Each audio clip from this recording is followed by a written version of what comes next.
बुद्ध और उनका रहस्यमय शिष्य। बहुत समय पहले गौतम बुद्ध अपने शिष्यों के साथ विभिन्न गांवों में ज्ञान का प्रचार करते हुए यात्रा कर रहे थे। उनके शिष्य उनकी शिक्षाओं को आत्मसात करने के लिए हमेशा उत्साहित रहते थे। बुद्ध का एक खास गुण था, वे हर परिस्थिति को एक सीख में बदल देते थे। एक दिन बुद्ध और उनके शिष्य एक नए गांव पहुंचे, जो एक घने जंगल के किनारे बसा था। इस गांव के लोगों ने बुद्ध का स्वागत किया, लेकिन उनके चेहरों पर चिंता की झलक थी। गांव के मुखिया ने बुद्ध से निवेदन किया, भंते, हमारे गांव के पास एक गहरी गुफा है जिसे हम भय की गुफा कहते हैं। जो भी वहां गया है वह कभी वापस नहीं आया। हम इस स्थान से बहुत डरते हैं। क्या आप हमें इस भय से मुक्ति दिला सकते हैं? बुद्ध ने अपनी गहरी शांत मुस्कान के साथ कहा, भय केवल तुम्हारे मन में है। अगर तुम अपने डर का सामना करोगे तो तुम्हें मुक्ति अवश्य मिलेगी। बुद्ध ने उसी समय तय किया कि वे और उनके शिष्य गुफा के रहस्य को जानने के लिए वहां जाएंगे। शिष्यों में एक हलचल मच गई।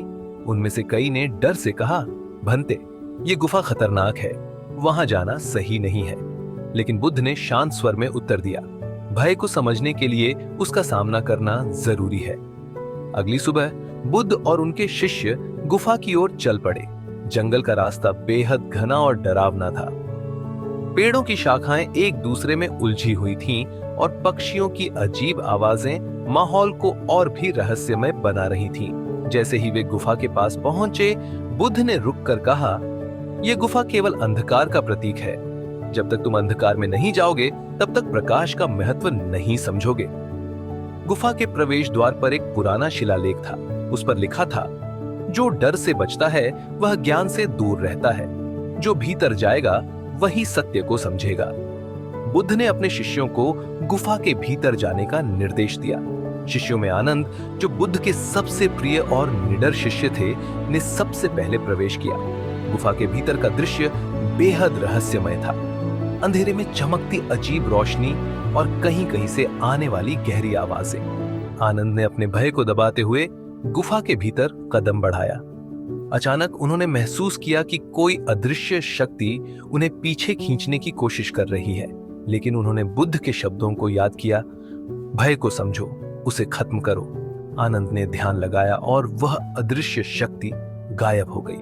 बुद्ध गुफा के प्रवेश द्वार पर बैठे हुए ध्यान कर रहे थे। जब आनंद वापस आया तो उसने बताया कि गुफा के भीतर कोई भौतिक खतरा नहीं था। ये केवल उनके मन का डर था जिसने उन्हें विचलित किया। बुद्ध ने मुस्कुराते हुए कहा, डर केवल मन का भ्रम है। इसे समझने के लिए हमें अपने भीतर झांकना होगा। गुफा के भीतर जाने की बारी अब दूसरे शिष्यों की थी। हर शिष्य ने अलग अलग अनुभव किए। किसी को अजीब आवाजें सुनाई दी तो किसी ने अंधेरे में परछाइयों को देखा। लेकिन जब उन्होंने ध्यान लगाया और बुद्ध के शब्दों को याद किया तो हर भय गायब हो गया। गुफा के सबसे गहरे कोने में एक छोटा सा शिलालेख था। उस पर लिखा था, जो अपने डर को हराएगा वही इस संसार का सच्चा विजेता होगा। गुफा से बाहर आते समय सभी शिष्य पहले से कहीं अधिक शांत और आत्मविश्वास से भरे हुए थे। उन्होंने सीखा कि डर को समझना और उसका सामना करना ही सच्ची शांति की ओर पहला कदम है। इस अनुभव ने केवल बुद्ध के शिष्यों को ही नहीं, बल्कि गांव वालों को भी प्रेरित किया। जब गांव वालों ने शिष्यों की बातें सुनी तो उन्होंने भी अपने डर का सामना करने का साहस पाया। गौतम बुद्ध ने अपनी शिक्षाओं से यह साबित किया कि डर केवल हमारे मन का भ्रम है। जब तक हम उसे पहचानते और समझते नहीं हैं, वह हमें कमजोर करता रहेगा। लेकिन जैसे ही हम अपने भीतर के डर को समझ लेते हैं, हम उसे समाप्त कर सकते हैं। गांव वालों ने उस दिन के बाद गुफा का नाम बदलकर ज्ञान की गुफा रख दिया। ये गुफा अब एक प्रेरणा का प्रतीक बन गई थी, जहां लोग अपने डर से मुक्ति पाने के लिए ध्यान करने आते थे। ये कहानी हमें सिखाती है कि हर व्यक्ति के जीवन में डर होता है, लेकिन सच्चा साहस वही है जब हम उस डर का सामना करते हैं।